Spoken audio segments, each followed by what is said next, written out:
Nature Mantra BP sugar thyroid reversal Nature మంత్రతో సాధ్యం.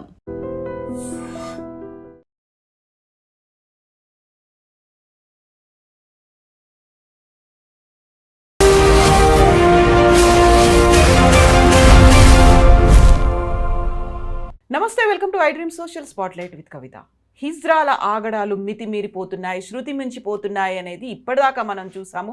వారికి సరైనటువంటి ఆదరణ లేకపోవడం వల్లే ఇలాంటి అకృత్యాలకు పాల్పడుతున్నారు అనేటువంటి వాదనలు వినిపించినప్పటికీ కీసరాలో ఒక ఇంటి యజమాని మీద హిజ్రాలు దాడి చేశారు, ఆయన గాయపడ్డారు, సర్జరీ దాకా వెళ్లాల్సినటువంటి పరిస్థితి వచ్చింది అనేటువంటి వార్తలు ఉన్న తర్వాత అడిగినంత డిమాండ్ చేసినంత ఇవ్వకపోతే అటాక్స్ చేస్తారా? అంత స్వేచ్ఛ వారికి ఎవరిచ్చారు? ఎందుకని కట్టడి చేయలేకపోతున్నారు అనే దాంతోపాటుగా వారికంటూ మానవ విలువలు ఉంటాయి, హ్యూమన్ రైట్స్ అనేవి ఉంటాయి కదా, వారి గురించి ఎందుకు పట్టించుకోవట్లేదు? ఇలా విభిన్నమైనటువంటి వాదనలు ఉన్నాయి. మనతో పాటుగా ఉన్నారు ట్రాన్స్జెండర్స్ యాక్టివిస్ట్ రచన ముద్రబైన. హలో రచన, నమస్తే. ఎలా ఉన్నారు? బాలేను, అస్సలు బాలేరు. అవును, అందుకంటే ఈరోజు ట్రాన్స్జెండర్ అవేర్నెస్ వీక్. యాక్చువల్గా 13వ తారీఖు నుంచి 19 నవంబరు అబ్జర్వ్ చేస్తాము. ఆ టైంలో యాక్చువల్గా ఇదంతా రావటం నిజంగా దురదృష్టకరం. మనం చాలా వరకు ట్రాన్స్జెండర్స్కి సంబంధించి చాలా పాజిటివ్గా యాంగిల్లో మాట్లాడుకున్నాం. వాళ్ళకి రావాల్సినటువంటి బెటర్మెంట్స్ కావచ్చు, లైఫ్ స్టైల్లో ఎలా మార్చుకోవాలి, ఆపర్చునిటీస్, వీటన్నిటి గురించి మాట్లాడుకున్నప్పుడు అందులో అక్కడక్కడ మనం నెగిటివ్ యాంగిల్స్ టచ్ చేసుకునే వాళ్ళం. కానీ ఇప్పుడు కంప్లీట్గా మనం ఒక వాళ్ళ నెగిటివ్ సైడ్, వాళ్ళు చేసినటువంటి అటాక్, దాడి చేశారు, ఒక వ్యక్తి గాయపడ్డారు, అది కూడా ₹1,00,000 డిమాండ్ చేశారు, ఇవ్వకపోయేసరికి ఆయన తల పగలగొట్టారు. ఈ మాటలు వింటుంటే ఎందుకని వీళ్ళకి ఇంత ఫ్రీ హ్యాండ్ ఇచ్చారా, లేకపోతే డిమాండ్ చేసినందుకు డబ్బులు ఇవ్వాల్సిన అవసరం ఏముంది? వాళ్ళకి కంట్రోల్ చేసే శక్తి ఏం లేదా? ఇలాంటివన్నీ వస్తున్నాయి కదా. అది కరెక్ట్ అండి. అంటే క్రైము ఉంది, లేదని ఎప్పుడు అంటలేదు. క్రైమ్ ఆడవాళ్ళు మగవాళ్ళు ఎలాగో ట్రాన్స్జెండర్ కమ్యూనిటీ కూడా క్రైమ్లో ఉన్నారు. సో ఏదైతే పేదరికం ఉందో ఆ పేదరికం వల్ల క్రైమ్ ఉంది. ఆ క్రైమ్కి ట్రాన్స్జెండర్ వాళ్ళకి సంబంధించిన క్రైమ్ ఏదైతే జరుగుతుందో దానికి సపరేట్ రీజన్స్ ఉన్నాయి. జూన్ మాసంలో, జూన్ ప్రైడ్ మంత్గా మేము అబ్జర్వ్ చేస్తాం. యాక్చువల్గా అప్పుడు ఒక కొంతమంది లీడర్స్, పాజిటివ్గా ఆలోచించే వాళ్ళు, హిజ్రా లీడర్స్ అందరు కలిసి ఒక ప్రెస్ మీట్ పెట్టాము. ఏంటినంటే అప్పుడు చాలా, ఈ మధ్య చాలా పూజలలో, అంటే మంచి మంచి శుభకార్యాల్లో నగ్నంగా తిరగటం, బట్టలు విప్పటం, ఇదంతా చాలా ఎక్కువైంది. సో దానికి సంబంధించి అంటే ఒక ప్రెస్ మీట్ పెట్టి మేము అందరిని పిలిచి హిజ్రా లీడర్స్ని, ఇది చేయకూడదు, ఇది పరంపర కాదు, ఇది కల్చర్ కాదు, ఆ శుభకార్యాలు చేసుకునేప్పుడు ఇలా చేయకూడదు అని నచ్చజెప్పి ఆ రోజు ఒక ప్రెస్ మీట్ పెట్టాం. ఆ ప్రెస్ మీట్ తర్వాత మనకి ఇక్కడ ప్రైడ్ ప్లేస్ అని ఒక ప్లేస్ ఇచ్చారు. షీ టీమ్స్లో రాస్ గారిని సిఐ, ఒక పోలీస్ కోఆర్డినేటర్ని ఇచ్చారు, అఖిలేష్ రాజ్పుట్ అని. మొత్తం తెలంగాణ కోఆర్డినేట్ చేస్తారు. 700 పోలీస్ స్టేషన్స్ మొత్తం అన్నీ ప్రైడ్ ప్లేస్తో లింక్ అయి ఉన్నాయి. అయితే ఆ సిఐ గారు కూడా ఒక వాయిస్ మెసేజ్ పెట్టి, పబ్లిక్లో చాలా నెగిటివిటీ ఉంది, చాలా బ్యాడ్ ఇంప్రెషన్ ఉంది, ఇది కల్చరు కాదు, ఇలా చేయొద్దు, జాగ్రత్తగా ఉండండి. ఎవరైతే గురువులు ఉన్నారో, సో కాల్డ్ హిజ్రా గురువులు ఉన్నారో వాళ్ళందరూ కూడా పిల్లలకు చెప్పుకోండి, భిక్షాటనకి వెళ్ళేటప్పుడు తెల్లవారుజాములు తిరుగుతున్నారు, ఇదంతా అవుతుంది అని చెప్పడం జరిగింది. ఆ తర్వాత ఆగస్టు 28న ఏదైతే తెలంగాణ స్టేట్ డిపార్ట్మెంట్ ఉందో, ట్రాన్స్జెండర్ సాధికారత డిపార్ట్మెంటు, వారి ఆధ్వర్యంలో ఒక మీటింగ్ పెట్టాం. అది ఫస్ట్ మీటింగ్, హిజ్రా లీడర్స్ అందరిని పిలిచి ఫస్ట్ ప్రెస్ మీట్ అయింది. అసభ్యతని మానుకోండి అని. ఆ తర్వాత లీడర్స్ని పిలిచి మీటింగ్ పెట్టాక వాళ్ళు ఒప్పుకున్నారు, జరిగే ఇన్సిడెంట్స్ ఇలా ఉన్నాయని వాళ్ళ ముందు పెట్టాము, ఎగ్జాంపుల్తో సహా పెట్టాం. Transgender department, police department, hijra leaders అందరిని పిలిచి కూర్చోబెట్టి మాట్లాడితే అవును ఇది జరుగుతున్నాయని వాళ్ళకున్న రీజన్స్ వాళ్ళు చెప్పారు. బట్ కానీ దీన్ని ఎక్కడొక్కడ కంట్రోల్ చేయాలి, కొన్ని కమిటీస్ పెట్టుకోవాలి. దీనికి సంబంధించి ముఖ్యంగా కమిటీలు పెట్టుకుంటే ఈ డిసిప్లినర్ ఏదైతే ఉందో దీన్ని యాంటీ డిసిప్లినరీ యాక్షన్స్ తీసుకోవచ్చు. మీరు కొన్ని అసభ్యంగా ప్రవర్తించిన, ఇటువంటి క్రైమ్ చేసినా కానీ పిల్లలకు, ఇవన్నీ కూడా తగ్గించడానికి పెట్టుకోవచ్చు అని అందరూ ఒప్పుకున్నారు. ఆ తర్వాత హిజ్రా గురువులే 2 మీటింగ్లు వరుసగా చేసుకున్నారు, కొన్ని కమిటీస్ ఫామ్ అయినాయి. విచిత్రం ఏంటంటే ఈ కమిటీస్ అన్నిట్లో క్రైమ్ కమిటీ ఏదైతే ఉందో, ఎక్కడైతే పోలీస్ డిపార్ట్మెంట్ వాడు ఉన్నారో అక్కడ మాత్రం ఆ ఒక్క కమిటీ మాత్రమే యాక్టివ్గా ఉంది స్టేట్ వైడ్గా. అంటే రోజువారీ జరుగుతుంది క్రైమ్ ఆ లీడర్స్ మధ్య తీసుకురావడం జరుగుతుంది, వాళ్ళతో డిస్కస్ చేయడం జరుగుతుంది. బట్ అది మాత్రం అంటే అది మెటీరియలైజ్ అవ్వట్లేదు. ఎక్కడో ఒక సమన్వయ లోపం అవుతుంది. సో కాబట్టి మాటికి ఆ లీడర్స్ని పిలిచి ఇది ఎక్కడో తప్పుతుంది, శృతి తప్పుతుంది, క్రైమ్ ఇంకా పెరుగుతుంది అంటే ఒకసారి మీరు అందరూ వచ్చి కూర్చొని మాట్లాడుకున్నాక తగ్గాలి కదా, తగ్గకుండా ఇది ఇంకా రేజ్ అవుతుంది.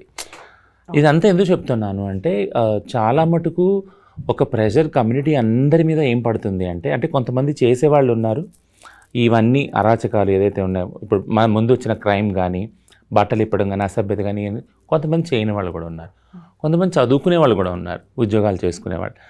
ఇప్పుడు సమాజం చూసినప్పుడు వీళ్ళు ముగ్గురిని తేడా ఉండదు, ఈ ముగ్గురిని ఒకలాగానే చూస్తారు, ఈ 3 రకాలను కూడా అంతా ఒకటే అంటారు, మీరందరూ ఒకటే కదా అంటారు. సో ఫస్ట్ టైము మా లాస్ట్ టైం నేను ఫస్ట్ ఇది అయినాక ఇన్సిడెంట్ ఏదైతే ఉందో సదానంద గారికి అప్పుడు ఫస్ట్ ఇంటర్వ్యూ చెప్పినప్పుడు చాలా ట్రోలింగ్ నేను ఫేస్ చేశాను, చాలా తిట్టారు. బట్ నేనేం బ్యాడ్గా ఫీల్ అవ్వలేదు, ఎందుకంటే అక్కడికి ఆయన జరిగింది కాబట్టి, ఆయనకి ఆ నష్టం జరిగింది కాబట్టి నిజంగా అది చాలా దురదృష్టకరమైన సంఘటన, చాలా బాధాకరమైన సంఘటన. అంటే మా వారు అడుక్కొని అయ్యా బాబు అనుకునే స్థాయి నుంచి క్రైమ్ చేసేంతవరకు వెళ్ళారంటే అది నిజంగా దురదృష్టకరమైన సంఘటన. కాబట్టి అది ఆలోచించినప్పుడు ఇది జరగకుండా ఉండవలసిందని కూడా అనిపించింది. బట్ అది జరిగింది, క్రైమ్ వైపు వెళ్ళిపోతుంది కమ్యూనిటీ అని కూడా బాధ అనిపించింది. సో ఇది ఏదైతే మేము ఒక యాక్టివిస్ట్ లాగా, ఒక లీడర్ లాగా కమ్యూనిటీ తోటి మమైకమయ్యి దీన్ని కంట్రోల్ చేయడం మా వల్ల కాదు. నేను ఎప్పుడు అందుకే ఒక మాట చెప్తాను ఏంటంటే, ట్రాన్స్జెండర్ కమ్యూనిటీలో క్రైమ్ పెరిగినా, ట్రాన్స్జెండర్ కమ్యూనిటీలో ఏదైనా మార్పు రావాలన్నా కానీ అది నాన్ ట్రాన్స్ కమ్యూనిటీ వల్లనే అవుతుంది.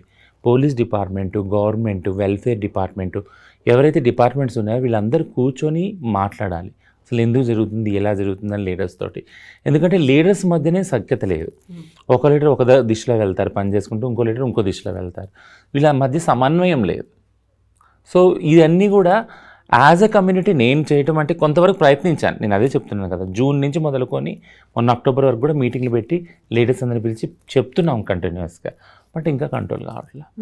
సో మీరు చెప్పినట్టుగా భిక్షాటన ఈ తరహా సదానందం గారిని చేసినట్టుగా ₹1,00,000 డిమాండ్ చేయడం అనేది దట్స్ నాట్ ఏ భిక్షాటన, అసలు భిక్షాటన కాదు. మామూలుగా భిక్షాటన చేసే కండిషనే మనం చాలా పాథటిక్ కండిషన్ అనుకుంటాము, అయ్యో అనే ఒక కండిషన్ నుంచి అంత డిమాండ్ చేసేదాకా వెళ్ళడం, లేదు అంటే ఒక మాఫియా లాగా ఏర్పడడం, గ్రూపులుగా ఏర్పడడం, అటాక్స్ చేయడం, లేకపోతే మీరు చెప్పినట్టుగా అసభ్యంగా ప్రవర్తించడం, గృహప్రవేశం అవుతుందా, పెళ్ళి అవుతుందా, బారసాలు అవుతుందా, హోమాలు అవుతున్నాయి, అక్కడి దాకా వెళ్ళడం.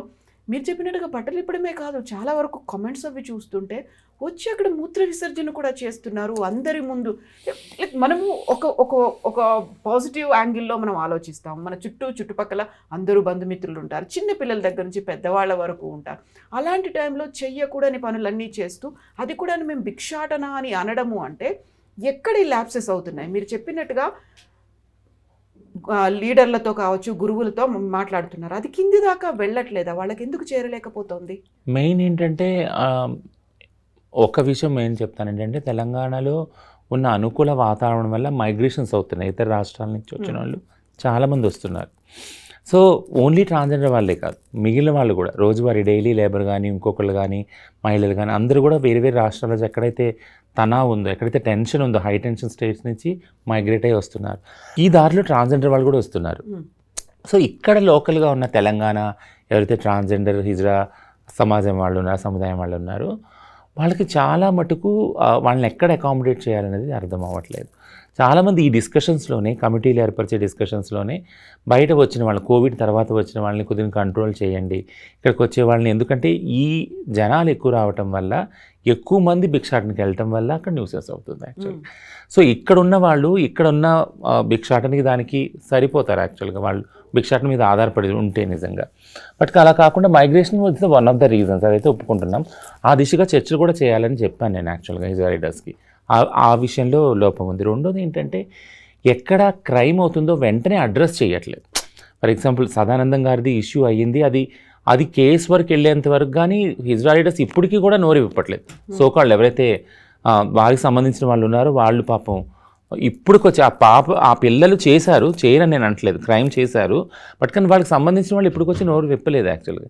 ఇది అయిపోయింది, ఇలా అయిపోయింది, ఎందుకు అయ్యింది, క్షమాపణ కానీ ఏది కానీ పబ్లిక్గా వచ్చి మాట్లాడట్లేదు. నేను అనేది ఏంటంటే, తప్పులు జరుగుతాయి, అందరి వల్ల జరుగుతాయి, బట్ కానీ దాన్ని సరిదిద్దుకునే ప్రయత్నం జరగట్లేదు. ఒకటి సరిదిద్దుకున్నాక లాస్ట్ది ఏముంటుంది స్టెప్, మనకి మళ్ళీ పునరావృతం కాకుండా చూసుకోండి. సో దాని దిశగా ఒక సిస్టమ్ని ఎస్టాబ్లిష్ చేసుకోవాలి. నేను చెప్పింది కమిటీలో మేము పెట్టిన ఏదైతే కమిటీ డిస్కషన్లో మేము అడ్వైస్ చేసింది, ప్రతిపాదించింది ఏంటి అంటే, మీరు మీ దగ్గర పిల్లలు వస్తున్నారు, వాళ్ళకి సంప్రదాయం ఏంటంటే వాళ్ళకి చెప్పండి, కల్చర్ అంటే ఏంటి నేర్పియండి, రెస్పెక్ట్ అంటే గౌరవం అంటే ఏంటి నేర్పియండి, అడుక్కునే విధానాన్ని నేర్పియండి. మీరు వెళ్ళి ఇట్లా బట్టలు ఇప్పడం, హోమాలు అవుతుంటే ఇలా మూత్ర వేసి ఇదంతా ఇది కల్చర్ కాదు, అసలు ఇలా చేయకూడదని నేర్పియండి. ఒకసారి చెప్పండి, 2 సార్లు చెప్పండి, ఒకవేళ అది వినకపోతే దానికి స్ట్రిక్ట్ యాక్షన్ తీసుకోండి వాళ్ళ మీద. సో ఆ పద్ధతులన్నీ చెప్పినాక ఎప్పుడైతే ఈ మైగ్రేషన్ అనేది ఎక్కువైందో, ఎక్కువ మంది వచ్చి చేరుతున్నారు వీళ్ళ దగ్గర, వీళ్ళ కంట్రోల్ కూడా తప్పిపోతుంది. సో ఒకటి కంట్రోల్ చేయాలి మైగ్రేషన్ ద్వారా వచ్చిన వాళ్ళని పంపించమని నేను అంటలేదు. అంటే అందరికీ రాజ్యాంగ ప్రకారం అన్ని చోట్ల బతికే తిరగొచ్చు, హక్కు ఉంది. బట్ కానీ ఒకవేళ ఒక చోట ఎక్కువ అయ్యారంటే వాళ్ళని ఎలా అకామిడేట్ చేయాలి, ఎలా సిస్టమేటిక్గా వాళ్ళతో కోఆర్డినేట్ చేయాలనేది గురువులకు ఉండాలి మెయిన్. సో అది ఒకటి చేయాలి. ప్లస్ ఇలాంటి ఇన్సిడెంట్స్ పునరావృతం కాకుండా ఒకవేళ ఎక్కడైనా క్రైమ్ జరిగిందో, ఎక్కడైనా అసభ్యంగా జరిగిందా, వెంటనే ఆ గురువు స్పందించి మళ్ళీ ఆ తప్పు కానికుండా చూడాలి, అది మెయిన్. సో ఇప్పుడు గతంలో ప్రతిసారి మనం మాట్లాడుకున్న ట్రాన్స్జెండర్లు అనగానే వాళ్ళు సెక్స్ వర్కర్గా ఉన్నారా, లేకపోతే రాత్రిపూట ఏదో గొడవ చేస్తున్నారు, అటాక్స్ చేస్తున్నారు, రాత్రిపూటే చేస్తున్నారు అనే దాని నుంచి ఇంకెక్కువ ఇది భిక్షాటన పేరుతో జరగడం అనేది. మార్నింగ్ నుంచి ఒక ఆటో వాళ్ళతో పెట్టుకుంటారు, లేకపోతే టెంట్ హౌస్ వాళ్ళు అనేవాళ్ళు ఉంటారు, వీళ్ళంతా ఒక మాఫియాగా ఉంటారు, కమిషన్లు అనేవి ఉంటాయి. 2-3 కాదు, ఒక గ్రూప్గా 10 మంది వెళ్తారు, 20 మంది వెళ్తారు. ఎన్ని ఫ్లోర్లు ఉన్నాయో అన్ని ఫ్లోర్లకి 50,000 అనే లెక్కన, ఇంత కట్టుకున్నప్పుడు మాకు ఇవ్వలేవా అనేది. అంటే పోతూ పోతూ మీరు చచ్చిపోతారోనో, లేకపోతే ఇంట్లో శవాలు లేచిపోతారు, ఇలాంటి ఒక శాపాలు. అంటే వాళ్ళతో శాపాలు ఎందుకు తినాలి?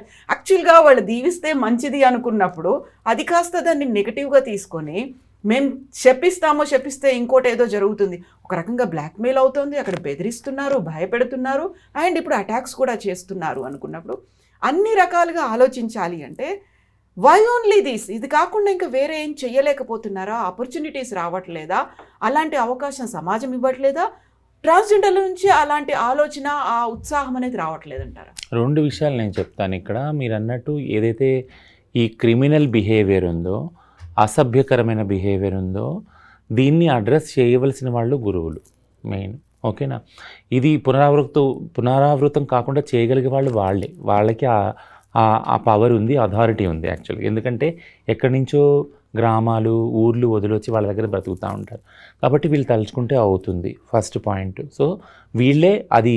ఇప్పుడు ఢిల్లీ, బాంబే ఇక్కడ ఇవన్నీ చూసాం, తమిళనాడు, చెన్నై కానీ మెట్రోపాలిటన్ సిటీస్లో అక్కడ అంత న్యూసెన్స్ లేదు. ఎందుకంటే ఏరియా వైజ్గా వాళ్ళు ఎంతో కోఆర్డినేషన్ ఉంది, సమన్వయం ఉంది యాక్చువల్గా కదా. అలాంటిది ఐదర్ కమిటీ కానీ ఏరియా వైజ్గా కానీ కోఆర్డినేషన్ చేసుకున్నప్పుడు ఇది తలెత్తదు ఇలాంటివి. బట్ దాని దిశగా అసలు డిస్కషన్ కూడా జరగట్లేదు first of all. Second point ఏంటంటే పొలిటిసైజేషన్. అంటే ఇప్పుడు భిక్షాటన, సెక్స్ వర్క్ మీరు అన్నట్టు ఈ 2 వృత్తులు ప్రస్తుతానికైతే ఉన్నాయి. రాని క్రిమినలైజేషన్ కూడా కావచ్చు. రీసెంట్గా ఏపీలో భిక్షాటన రద్దు చేస్తూ జీవో వచ్చింది, దాన్ని గవర్నమెంట్ తీసుకొచ్చింది.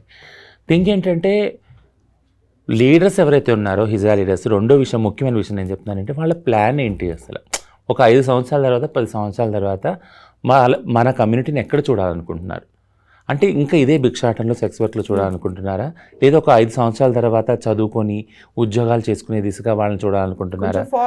ఫార్వర్డ్ స్టెప్లో చూడాలనుకుంటున్నారా? ఎందుకంటే ప్రతి ఒక్క కమ్యూనిటీకి సమాజంలో ఎన్నో కమ్యూనిటీలు ఉన్నాయి కదా, దళిత్, ముస్లిం, మైనారిటీ, ఆదివాసీ, లేకుంటే మార్వాడి, అన్ని కమ్యూనిటీస్ ఉన్నాయి కదా. వాళ్ళకి ఒక విజన్ ఉంటుంది, మా పిల్లలు చదువుకోవాలి, ఇంజనీరింగ్ చదవాలి, మెడిసిన్ చదవాలి అని, నెక్స్ట్ జనరేషన్ ఇంకా మెరుగ్గా చూడాలి అని. ఆ దిశగా వాళ్ళు ఆ సేవింగ్స్ కూడా ఇన్వెస్ట్ చేస్తారు. నేను ఒక 1000 రూపాయలు సంపాదిస్తుంటే ఆ 1000 రూపాయలు ఒక 100 రూపాయలు తీసి నా కమ్యూనిటీ ఫ్యూచర్ కోసం నేను ఇస్తాను అన్నట్టు. కానీ అటువంటి ప్లానింగు, అటువంటి ఆలోచనే లేని కమ్యూనిటీ చూసినప్పుడు నిజంగా బాధ అవుతుంది. ఆ విషయాన్ని మాటిమాటికి చెప్పి నాకు అంటే చాలా మటుకు ఎందుకు లేదా విజన్ అనేది చాలా బాధాకరమైన విషయం అనిపిస్తుంది నాకు. సో ఆ దిశగా చాలా మటుకు చెయ్యాలి పని ఇంకా. ఎస్. సో మీరు చెప్పినట్టుగా ఒక సారీ చెప్పడమో, లేకపోతే దానికి బాధ్యత వహించడమో అది మాత్రమే సరిపోదు కదా. చాలా మార్పులు రావాలి. సమూల ప్రక్షాళన అంటారు. అలాంటిది రావాలి అంటే చాలా రకమైనటువంటి ఫెసిలిటీస్ జరగాలి, అక్కడ ఉన్నటువంటి ఎక్విప్మెంట్ కావచ్చు, సొసైటీ కావచ్చు, అన్ని రకాలుగా మారాలి. లేకపోతే వీళ్ళు ఇంతమంది వచ్చారు అనుకున్నప్పుడు అక్కడ ఆపోజిట్ వాళ్ళు కూడా, సదానందం కేసులో చూస్తే కర్రతో మమ్మల్ని కొట్టారని చెప్పి మాకు గాయపడ్డాము అని, మాకు కాలు విరిగింది అని అక్కడ కట్టుకొని ఉన్నటువంటి ట్రాన్స్జెండర్లు కూడా మనకు కనిపిస్తున్నారు. లేదు నాకే దెబ్బలు తగిలాయి, నేను 8 కుట్లు వేశారు నాకు అనేది. సో మొత్తం ఇదంతా ఒక క్రైమ్ సైడ్ వెళ్ళిపోతుంది, దాన్ని మన చేతులు జారిపోతున్నాయి అనే ఒక సిచ్యువేషన్ వస్తుంది అనుకున్నప్పుడు సారీ చెప్తే అయితే సరిపోదు కదా. అంటే సారీ అయితే చెప్పాలి, చెప్పకుండా అయితే ఇది కాదు. సారీ అని నేను కూడా చెప్తున్నాను. యాక్చువల్గా మా కొంతమంది లీడర్లు చెప్పారు కాబట్టి నేను సదానంద గారికి ప్లస్ సదానంద గారిలాగా ఎవరైతే రోజు బాధపడ్డారో, అది గృహప్రవేశం కావచ్చు, పెళ్ళిళ్ళు కావచ్చు, పుట్టుక కావచ్చు, శుభకార్యం కావచ్చు, వాళ్ళందరికీ కూడా నేను కూడా సారీ చెప్తాను యాక్చువల్గా మీ మీడియా సమక్షంగా. బట్ థింగ్ ఏంటంటే మీరు అన్నది కరెక్ట్ పాయింట్ ఏంటంటే సారీ అనేది మళ్ళీ పునరావృతం కాకుండా రిపీట్ కాకుండా చూడాలంటే మనం కొన్ని పనులు చేయాల్సి ఉంటుంది. అంటే ఏం యాక్షన్స్ చేస్తాం యాక్చువల్గా అది పునరావృతం కాకుండా ఒక సిస్టమ్స్ డెవలప్ చేసుకోవాల్సి వస్తుంది. మీరు అన్నట్టు ఒకవేళ ఆ దిశగా అడుగులు సాగకుంటే, నేను ముందు నుంచి చెప్తున్నాను ట్రాన్స్జెండర్ కమ్యూనిటీ చాలా అంటే సోషల్ సపోర్ట్ లేని కమ్యూనిటీ. సో కాబట్టి ఇందులో ప్రక్షాళన గారు మీనన్నట్టు మార్పులు కానీ రావాలంటే ఖచ్చితంగా గవర్నమెంట్ స్టేక్ హోల్డర్స్ ఏవైతే ఉన్నారు, డిపార్ట్మెంట్ కానీ, పోలీస్ డిపార్ట్మెంట్ కానీ, ట్రాన్స్జెండర్ డిపార్ట్మెంట్ కానీ, విమెన్ కమిషన్, మేము ట్రాన్స్జెండర్ కాబట్టి విమెన్ కమిషన్ కానీ, ఇట్లా ఏ వెల్ఫేర్ డిపార్ట్మెంట్ అందరూ పూనుకొని కూర్చోపెట్టి వాళ్ళని అర్థమయ్యేలా చెప్పి ఆ సిస్టంలో ఉంచి ఒక సిస్టమ్ని డెవలప్ చేసేలాగా వాళ్ళని ప్రోత్సహించాలి యాక్చువల్లీ. ఎందుకంటే ఎప్పుడు నేను చెప్తాను ప్రతి ఇంటర్వ్యూలో, మీరు కూడా గమనించి ఉంటారు, ఇంటిలో నుంచే గంట వేయబడిన కమ్యూనిటీ నాది. సో ఇంట్లో ఉంటే ఒక తల్లి భయము, ఒక తండ్రి భయము, ఓ అక్క చెల్లి తమ్ముడు, ఈ ప్రేమలు ఆప్యాయతలు కాకుండా ఒక భయం ఉంటుంది. నేను సరిగ్గా ఉంటేనే తమ్ముడు బాగుంటాడు కదా, నేను బాగా ప్రవర్తిస్తేనే చెల్లి ఫ్యూచర్ బాగుంటుంది, ఈ భయం అనేది ఉంటుంది. ఇవన్నీ దాటుకొని బయట వచ్చి సింగిల్గా బతికే జీవితాలు అవునా కదా. సో స్వేచ్ఛగా బతికినప్పుడు ఖచ్చితంగా ఒక మంచి చెడు అనే ఒక తారతమ్యం కానీ, పెద్ద చిన్న అనే భయం కానీ, ఈ మర్యాద రెస్పెక్ట్ కల్చర్ అనేది కానీ రావటం కష్టం. పైగా ఒక గురువు కింద చాలామంది ఉంటున్నారు, కొన్ని వేల మంది ఉండటం వల్ల వాళ్ళని కంట్రోల్ చేయడం, కోఆర్డినేట్ చేయడం కూడా కష్టం. సో నేను అనేది ఏంటంటే ఇది సిస్టమేటిక్గా రావాలి మార్పు. లాస్ట్ బట్ నాట్ లీస్ట్ నేను చెప్తాను, ఇంతకుముందు ఈ ఇన్సిడెంట్ అయిన దగ్గర నుంచి కూడా నేను చెప్తున్నాను ఏంటి అంటే, మేము ఫస్ట్ ప్రెస్ మీట్, నేను అసభ్యత గురించి ఒక ప్రెస్ మీట్ మేము పెట్టాం సుందర విజ్ఞాన కేంద్రంలో. అప్పుడు ఆ ప్రెస్ మీట్ యొక్క ఎక్స్పీరియన్స్ చెప్తే మీరు నిజంగా ఆశ్చర్యపోతారు. ప్రెస్ మీట్ జరిగేటప్పుడు వచ్చిన రిపోర్టర్లు, అట్లీస్ట్ అందులో పనిచేసేవారు ఎవరైతే ఉన్నారో వారు, అటువైపుగా వచ్చిన వారు, వీరందరూ స్పందించారంటే సగటున ఒక రోడ్డు మీద నడిచే ప్రతి ఒక్క వ్యక్తికి కూడా ఒక చెడు అనుభవం హిజ్రాలతోటి ఉంది, ఏదో ఒకటి ఉంది కదా. సో ఇప్పుడు వీళ్ళందరికీ సారీ చెప్పాలి అసలు యాక్చువల్ కమ్యూనిటీ, బట్ సారీ కాదు, వీళ్ళందరి ఏదైతే చేదు అనుభవం ఉందో దీన్ని రివర్స్ ఎలా చేయాలనేది ఆలోచించాలి మనం. సో అది ముఖ్యంగా లీడర్లు, కమ్యూనిటీ వాళ్ళని కూర్చోపెట్టి ఈ స్టేక్ హోల్డర్లు వీళ్ళందరూ కలిసి పూనుకుంటేనే కానీ జరగకపోతే. సో వారు వస్తే మంచి జరుగుతుంది అని ఒక స్టేజ్ ఉండేది, ఒకప్పుడు భావించేవాళ్ళు, వాళ్ళ చేతులతో ఆశీర్వాదం తీసుకోవాలి అనే ఆ స్టేజ్ నుంచి వాళ్ళు రావద్దు, వస్తే ఇలాంటి దురాఘాతాలు చేస్తున్నారు, వాళ్ళు వచ్చి మా తలలు పగలగొడుతున్నారు, వాళ్ళు వచ్చి డబ్బులు డిమాండ్ చేస్తున్నారు, వాళ్ళు వస్తే క్రైమ్ జరుగుతుంది అనే స్టేజ్ అంటే అది ఇంకా పడిపోయారు. ఒక జనాభా ఇంత పెరుగుతోంది మీరు అన్నట్టుగా, అంటే ఇంత పడిపోతున్నాయి అక్కడ వాళ్ళ లెవెల్ కావచ్చు, లేకపోతే వాళ్ళు చేసే పనులు కావచ్చు, మొత్తంగా పడిపోతున్నాయంటే మళ్ళీ దాన్ని అప్లిఫ్ట్ చేయాలి, కల్చరల్ వాల్యూస్ అప్లిఫ్ట్ చేయాలి. ముఖ్యంగా నేను చెప్పేది ఏంటంటే 400 ఏళ్ల హిజ్రా పరంపర హైదరాబాద్కు ఉంది. దక్కన్ పరంపర ఏదైతే ఉందో అన్ని 100 ఏళ్ల పరంపరని కాపాడుకుంటూ వచ్చిన వాళ్ళు ఆ పరంపరలో అలానే ఉన్నారు, స్థానం అయిపోయారు. ఇదంతా చూసినప్పుడు వాళ్ళకు ఒక షాక్ యాక్చువల్గా, ఇది కాదు కదా మేము ఫాలో వచ్చిన పరంపర, ఇది ఇలా అయ్యి ఉంటే మేము 400 ఏళ్ళ నుంచి ఇలా ఉండేవాళ్ళం కాదు కదా, ఎంతో జరిగేవని వాళ్ళు అసలు స్థానమై ఉన్నారు, ఒకలాంటి షాక్లో ఉన్నారు యాక్చువల్గా. సో ఎవరైతే ఇది జరగటానికి అంటే కారకులను నేను పూర్తిగా వాళ్ళ మీద వాళ్ళ వైపు నెట్టేయను, బట్ కారణాలు ఉన్నాయి, వెతకాలి. ఎక్కడ క్రైమ్ అవుతుందో, ఎక్కడ ఈ అసభ్యత అవుతుందో అక్కడ ఖచ్చితంగా కారణాలు వెతకాలి, ఆ మనుషులు యాక్షన్లోకి దిగాలి. మా దగ్గర ఇవి కాకుండా మేము చూసుకుంటాము, మేము కంట్రోల్ చేస్తాం మా దగ్గర ఉన్న వాళ్ళని అని ఒక శపథం చేయాలి, ప్రతిజ్ఞ చేయాలి. సో మీలాంటి యాక్టివిస్టులు కావచ్చు, కొంచెం చదువుకున్న వాళ్ళు, ఉద్యోగాలు చేస్తున్న వాళ్ళు, ప్రతి ఒక్కరిని మీరు ఇప్పుడు చెప్పినట్టుగా అదే దృక్కోణంతో చూస్తారు కదా, వీళ్ళందరూ అలాగే చేస్తారు, ఒక ముద్ర అనేది పడిపోతుంది. కాబట్టి దాని నుంచి బయటికి రావడానికి చాలా చాలా శ్రమించాలి, మీరు చాలా పాజిటివ్ స్టెప్స్ అనేవి తీసుకోవాలి, ముందుకు తీసుకెళ్ళాలి. అసలే చిన్న చూపు ఉంది అనుకున్నప్పుడు, అది మన చేతులు జారిపోతోంది అనుకున్నప్పుడు దాన్ని మళ్ళీ ప్రాపర్గా సెట్ రైట్ చేయాలి అంటే చాలా కష్టపడాలి. అంత ఈజీ అవుతుందంటారా? మీరు చెప్పిన మాట, మీ గురువుల మాటే వాళ్ళు వినట్లేరు అనుకుంటే, బయట నుంచి వాళ్ళు చెప్తే ఇతర యాక్టివిస్ట్లో, ఎన్జిఓసో, పోలీస్ డిపార్ట్మెంటో, గవర్నమెంటో చెప్తే సెట్ అవుతుందంటారా? లేదండి, గురువులు చెప్తే అవుతుంది ఖచ్చితంగా. అంటే సగం అవుతుంది, 50%. ఎందుకంటున్నానంటే వీళ్ళ దగ్గరకు వస్తున్నారు కాబట్టి వీళ్ళ కనుసన్నల్లోనే ఉంటారు వాళ్ళు. నేను ఒకటే ఉంటానంటే, అదే రోజు ఆ సదానందం గారి మీద అటాక్ జరిగిన రోజునే ఒక ట్రాన్స్ మహిళ ఆత్మహత్య చేసుకుంది వరంగల్లో, ఓకేనా. ఇంకొక అంతకు ముందు రోజే ఒక యంగ్ ట్రాన్స్ మహిళ మీద గ్యాంగ్ రేప్ అయింది, ఓకేనా. సో తిరిగి ఏంటంటే ఇవన్నీ ఏవి కూడా మనకు మీడియాలో రావు. అంటే అంత ఇదిగా ఏదైతే మా కమ్యూనిటీ క్రైమ్ చేసిందో అది చాలా వైరల్ అయింది యాక్చువల్ కదా. సో ఈ ఆత్మహత్య అనేది, ఈ గ్యాంగ్ రేప్ అనేది అసలు వార్తల్లోనే లేదు. థింగ్ ఏంటంటే నేను దాన్ని సమర్థించుకుంటూ రావట్లేదు, బట్ దీన్ని, ఈ కండిషన్ని రివర్స్ చేయాలంటే ఖచ్చితంగా గురువులు ఎవరైతే ఉన్నారో వాళ్ళు ఒక వ్యవస్థను ఏర్పరచుకోవాలి. ఎందుకంటే నేను గురువులకి, అంటే నిన్న రాత్రి కూడా డిస్కషన్లో ఏం చెప్పాను అంటే, నిజంగా మీరు ఒక తల్లిదండ్రి అయ్యి ఉంటే, మీ పిల్లలు ఇలాంటి సిచ్యుయేషన్ ఫేస్ చేసి ఉంటే మీరు ఎంత బాధపడతారు కదా. మీ పిల్లల పెళ్ళిళ్ళకే వచ్చి ఇలా చేశారే అనుకో, మీ పిల్లల పుట్టినరోజుకే వచ్చి ఇలా చేశారనుకో, మీరు ఎంత బాధపడతారు, అవునా. సో అలాగే వీళ్ళను కూడా మీ దగ్గరికి వచ్చిన వాళ్ళు మీ పిల్లల్లాగా కడుపులో పెట్టుకు దాచుకొని వీళ్ళకి మంచి బుద్ధులు చెప్పే అవసరము, ఆ పరిస్థితి వచ్చింది ఇప్పుడు. యాక్చువల్గా చెప్పాలి, చేయించుకోవాలి వాళ్ళతోటి. మీరు కాక మీరే తల్లిదండ్రులు అనుకుని వచ్చిన వాళ్ళు ఎక్కడికి వెళ్తారు యాక్చువల్లీ. గవర్నమెంట్ ఈ తర్వాత నెక్స్ట్ స్టెప్ వచ్చేది గవర్నమెంట్. సో గవర్నమెంట్ కూడా నేను అనేది ఏంటంటే, ఇంతకుముందు ఇంటర్వ్యూస్లో కూడా నేను చెప్పాను, రోటీ కపడా మకాన్, ఈ ముఖ్యంగా ఈ 3 ఏవైతే ఉన్నాయో ఎసెన్షియల్స్, ఇవి కల్పించినప్పుడు ఒక ట్రాన్స్జెండర్ కార్డు తీసుకొని, నేను ట్రాన్స్జెండర్ వ్యక్తిని, నేను ఇలా పుట్టాను, నా పేరు ఇది అన్నప్పుడు వాళ్ళు ఆ కార్డు తీసుకొని, ఆ ఫెసిలిటీస్ తీసుకొని ఈ క్రైమ్లో వెళ్ళరు. ముఖ్యంగా క్రైమ్లో ఎవరు వస్తున్నారు, ఎవరు వెళ్తున్నారు కూడా తెలియట్లేదు. మీరు గమనించారా? ఈ మా ఒక్క కమ్యూనిటీలో చెప్పట్లేదు. క్రైమ్లో అసలు ఎవరు ఉన్నారు, ఎవరు వస్తున్నారు, ఎవరు వెళ్తున్నారు, ఎక్కడ జరుగుతుంది, ఎలా జరుగుతుంది అనేది కూడా తెలియట్లేదు. సో క్రైమ్ని కంట్రోల్ చేయాలంటే ఖచ్చితంగా ఒక మెకానిజం ఉండాలి, ఒక సిస్టమ్ ఉండాలి. అది గవర్నమెంట్తోనే సాధ్యమవుతుంది. సో ఇప్పుడు వినిపించే మాట కూడా, వీళ్ళు దానికి అలవాటు పడిపోయారు. ఇంకే పని చెప్పినా వీళ్ళు చేయడానికి రెడీగా లేరు. They are not accepting. మేము ఇప్పుడు ఒక ఉద్యోగం చూపిస్తామనో, లేకుంటే వాళ్ళకి కావాల్సినటువంటి ఫెసిలిటీస్ మేము అందజేస్తామనో, వాళ్ళకంటూ ఒక కుటీర పరిశ్రమ అలాగా ఏర్పాటు చేసుకుందాము అంటే దాన్ని కష్టపడాలి కాబట్టి అటువైపు టర్న్ అవ్వట్లేదు. ఇది చాలా ఈజీగా డబ్బులు వచ్చేటువంటి ప్రక్రియ కాబట్టి ఇటువైపే ఉన్నారు అనేటువంటి అభిప్రాయం కూడా ఉంది కదా. దాన్ని ఫస్ట్ మార్చగలగాలి. ఎస్, సొసైటీ యాక్సెప్ట్ చేస్తుంది అనే దాంతో పాటుగా మేము ఎందుకు ఇలా లైఫ్ ఉన్నాము, అందరూ ఇలా లేరు కదా, అందరూ మనల్ని అంటున్నారు, లేకుంటే మనమే బెదిరిస్తున్నాము, మనం ఇలా భిక్షాటం చేస్తున్నాము అనేటువంటి ఆ కాన్సెప్ట్ పోగొట్టుకొని మేము ఇందుకోసమే ఉన్నాము, మా పని ఇదే అనేది ఎందుకు ఫిక్స్ అయ్యింది? భిక్షాటన, సెక్స్ వర్క్ చేయాలని, ఇష్టంగా చేయాలని ఉండదండి ఎవరు కూడా. అది నేను ఎన్నోసార్లు చెప్పాను, మీ ఇంటర్వ్యూలో కూడా చెప్పాను నేను. థింగ్ ఏంటంటే, మీరు అన్నట్టు వేరే వనరులు, వేరే సదుపాయాలు అంత ఈజీగా ట్రాన్స్జెండర్ కమ్యూనిటీకి రావు.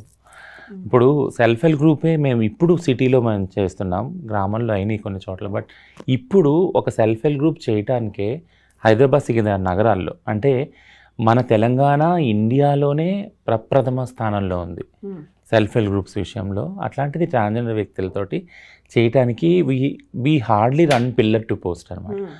బ్యాంకులు నమ్మరు. ఫస్ట్ ఆఫ్ ఆల్ వీళ్ళకి ఒక అడ్రస్ ఉండదు, పర్మనెంట్ అడ్రస్ ఉండదు. అది పర్మనెంట్ కార్డ్స్ ఉండవు కదా, ఆధార్ కార్డు కానీ ట్రాన్స్జెండర్ కార్డు కానీ, అది అవ్వకపోవటం వల్ల బ్యాంక్ అకౌంట్స్ ఉండవు, ఒక అడ్రస్ ఉండదు రెసిడెన్షియల్ది. దానివల్ల గ్రూప్స్ ఫామ్ అవటం కష్టం, వాళ్ళు బ్యాంక్తో లింక్ చేయడం కష్టం, బ్యాంక్ నమ్మి లోన్ ఇవ్వటం కష్టం. సో ఇదంతా జరిగే లోపల, ఈ ప్రాసెస్ అంతా అయ్యే లోపల వాళ్ళు ఎలా బతకాలి యాక్చువల్గా? వాళ్ళు భిక్షాటనకి వెళ్తారు. అంటే నేను సమర్థిస్తున్నానని కాదు, భిక్షాటనని, సెక్స్ వర్క్ని ఎంకరేజ్ చేస్తున్నాను కానీ, బట్ ఈ మార్పులన్నీ ఎవరి నుంచి రావాలి? మేమైతే తేలేం కదా. ఇవన్నీ కూడా గవర్నమెంట్ ద్వారా జరగాల్సినవే. ఇందులో కూడా నాన్ ట్రాన్స్ వాళ్ళే ఉన్నారు కదా గవర్నమెంట్ సెక్టార్లో కూడా. వాళ్ళకి అనిపించాలి, మేము ఇది చేయటం వల్ల వీళ్ళ జీవితాలు మారుతాయి, బ్రతుకులు మారుతాయి, కాబట్టి ఖచ్చితంగా ఈ ఫెసిలిటీస్ కల్పించాలని అనిపించాలి. ఒక లీడర్, స్టేట్ లీడర్ ఒక్కరు ట్రాన్స్ రైట్స్ గురించి పనిచేసి ఆ ఫెసిలిటీస్ గురించి ఉండాలి బాగా ఆలోచిస్తే కాదు కదా. కింద ఉన్న అడ్మినిస్ట్రేషన్ అంతా కూడా దానికి సుముఖంగా పని చేయాలి కదా. ఎన్నో ప్రాజెక్ట్ ప్రపోజల్ తోటి గవర్నమెంట్ దగ్గరికి వెళ్ళాం, డిపార్ట్మెంట్ దగ్గరికి వెళ్ళాం, ఓకేనా, పోలీస్ డిపార్ట్మెంట్ దగ్గరికి వెళ్ళాం, ఇవి ఇలా చేయండి, హెల్త్ డిపార్ట్మెంట్ దగ్గరికి వెళ్ళాం. బట్ అవి ఎక్కడ ఫైల్ అక్కడే కొన్ని నెలల తరబడి అట్లా ఆగిపోతాయి. ఇంకేంటంటే పబ్లిక్లో ఏదైతే కనపడుతుందో, అంటే క్రైమ్ కానీ లేదా న్యూసెన్స్ కానీ దానివల్ల జరిగే ఆ బాధ కానీ ఏదైతే కనబడుతుందో, కోపం కానీ ట్రాన్స్ కమ్యూనిటీ వల్ల, దానికి ఇండైరెక్ట్గా కారణం ఎవరు యాక్చువల్లీ? ఈ బ్యూరోక్రసీనే కదా. సో ఇవి చకచక జరిగినప్పుడు, చకచక ఇచ్చినప్పుడు, ఇప్పుడు ట్రాఫిక్ అసిస్టెంట్స్ ఇచ్చారు. ట్రాఫిక్ అసిస్టెంట్స్ ఇప్పుడు దాకా ఏదైతే 30% పొల్యూషన్ అలవెన్స్ ఉందో అది కూడా ఇంకా గ్రాంట్ చేయలేదు యాక్చువల్గా. మీరు చెప్తే నమ్మరు, 20 పోస్టులు మెట్రోలో ఇచ్చారు. 1.5 month అవుతుంది అపాయింట్మెంట్ లెటర్స్ ఇచ్చి, ఇంకా తీసుకోలేదు వాళ్ళని పోస్ట్లో. So there is a lot of bureaucracy, there is a lot of logging. And దానివల్ల ఏమవుతుందంటే వెంటనే డిసప్పాయింట్ అయిపోతారు. థింగ్ ఏంటంటే వాళ్ళ మీద ఒత్తిడి ఉంటుంది, ప్రెషర్ ఉంటుంది, ఫైనాన్షియల్ ప్రెషర్ ఉంటుంది. నేను ఎలా బతకాలి, మినిమం అవసరాలే నాకు లేవే, తినడానికి తిండే లేదే, కట్టుకోవడానికి బట్ట లేదే, ఉండటానికి ఇల్లేదే. సో ఇవన్నీ, ఈ ఉద్యోగాలు ఎప్పుడో వస్తాయి, 1 నెల 2 నెలలు ఆగంటే ఎట్లా? అవి కూడా అరాకొరా జీతాలే. దానికి కూడా ఒప్పుకొని ఈరోజు 50 పోస్టులు ఇస్తే 48 మంది ఉన్నారు. 48 నుంచి 44 అయ్యారు, 35 మంది ఉన్నారు. అందులో ఇంకెంతమంది వెళ్ళిపోతారో తెలియదు. వాళ్ళు 9 నెలలు కంటిన్యూస్గా చేస్తున్నారు కష్టపడి. వాళ్ళకి ఇంకా వేరే వాళ్ళకి సమానంగా ఇంకా ఫెసిలిటీస్ రాలేవు. థింగ్ ఏంటంటే ఇవన్నీ ఉన్నాయి, లూప్ హోల్స్ ఉన్నాయి. గవర్నమెంట్ సరైన టైంలో యాక్ట్ చేయాల్సిన టైంలో యాక్ట్ కూడా చేయట్లేదు. అది నేను చెప్పాను. సో మీరు ఇంతకుముందు ఇంటర్వ్యూలో అన్నారు, సేమ్ సదానందం గారి ఇన్సిడెంట్ జరిగిన రోజు, అంతకు ముందు రోజు ఒక ట్రాన్స్జెండర్ మహిళ ఆత్మహత్య చేసుకుంది, ఇంకో ట్రాన్స్జెండర్ మీద గ్యాంగ్ రేప్ జరిగింది. అవి నిజంగా వార్తలు కావట్లేదు. ఇప్పుడు వీళ్ళు సదానందం గారి మీద అటాక్ చేశారు, ఆయన తల పగలగొట్టారు, ₹1,00,000 డిమాండ్ చేశారు అంటే ఇమ్మీడియట్గా అందరూ రెస్పాన్స్ అవుతున్నారు. చూసారా, ఇది చిన్న స్థాయిలో మేము ఎక్స్పీరియన్స్ చేసాం, ప్రతి ఒక్కరికి ఎక్స్పీరియన్స్ అయింది, ఇది కళ్ళ ముందు కనిపిస్తోంది. వీళ్ళు ఎక్స్పీరియన్సే కాదండి, అంటే వీళ్ళు చాలా చెడ్డవాళ్ళు. నా ట్రోలింగ్లోనే అంటే ఏంటంటే నన్ను తిట్టి అసలు వీళ్ళకి ఎందుకు ఇవ్వాలి భిక్షాటన? సరే భిక్షాటన ఇవ్వరు, ఏమీ ఇవ్వరు, మేము ఏం పని చేయం, ఎలా బ్రతకాలి? సో అంటే మమ్మల్ని బ్రతకొద్దని అంటున్నారా? ఇండైరెక్ట్గా మేము బ్రతికే హక్కే లేదంటున్నారా? అంటే భూమి మీద ఉండకూడదా? ఇలా పుట్టడం మా తప్ప? ఏమంటున్నారు నాకు అర్థం కాలేదు. 55% మీకు ఎందుకు ఇవ్వాలి డబ్బులు? సరే ఇవ్వకండి, పోనీ ఏం పనన్నా ఇవ్వండి కదా. అది ఇవ్వము, ఇది చేయము అన్నప్పుడు మేము ఎలా బ్రతకాలి? ఇళ్ళ నుంచి వెళ్ళగొట్టాక మేము ఎక్కడ ఉండాలి, ఎలా బ్రతకాలి? అది నేనేది.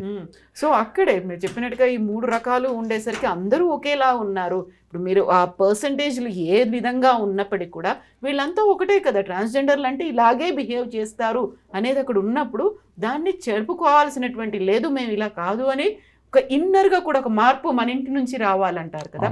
అలా మన దగ్గర నుంచి రావాలి. మనం ఏం కావాలనుకుంటున్నాం, ఏం కోరుకోవాలనుకుంటున్నాం, ఎలా మనల్ని మనం చూడాలనుకుంటున్నాం అనేది చెప్పగలిగినప్పుడు, సో దానికి బోల్డ్ అన్ని వేస్ ఉన్నాయి. ఇదొక్కటి మాత్రమే కాదు కదా.